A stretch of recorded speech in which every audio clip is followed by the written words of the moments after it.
Magnano mbola tsara antsika jiaby, zahay mpiandraikitry ny departementan'ny fipikiry ato amin'ny FMN.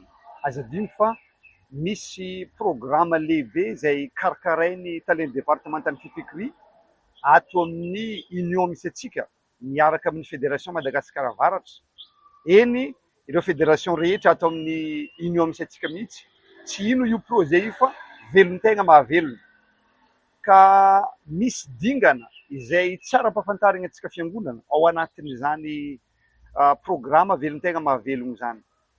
Mialohan'io fiofanana manokana mahakasika izany dia misy manuel taridalana avoaka ny fobentsika avy amin'ny union mahakasika io velon-tegna mahavelogno io, satria tsy ampy tokoa fa mahay ambany fahafahan'ny vidin'ny olona eto Madagasikara fa sahiragnana misy.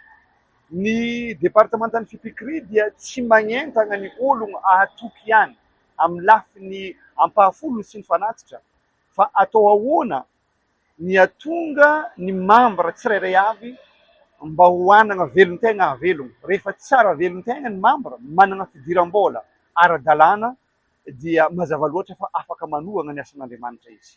Ka mahatsapa zany izahay fa mila tosika ny velon-tegna ny fiangonana, velon-tegna ny membre marimariny kokoa, ka hisy boky avoaka mikasiky taridalana hanampiana ny membre atao ahoana hamorogno asa, tekniky fanagnana asa zany le izy, atao manakôry zany hitrandraka ny tady vola raiky hahatonga izy hahavelogno ologno araiky.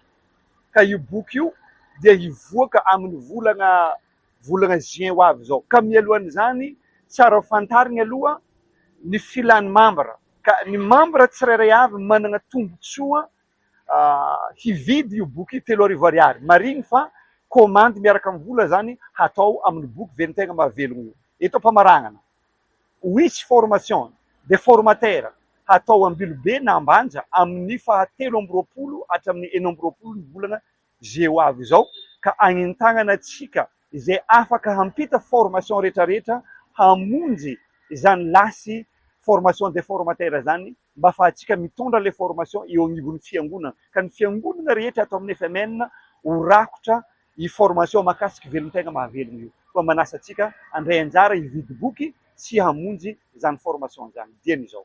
Sotra tompoko.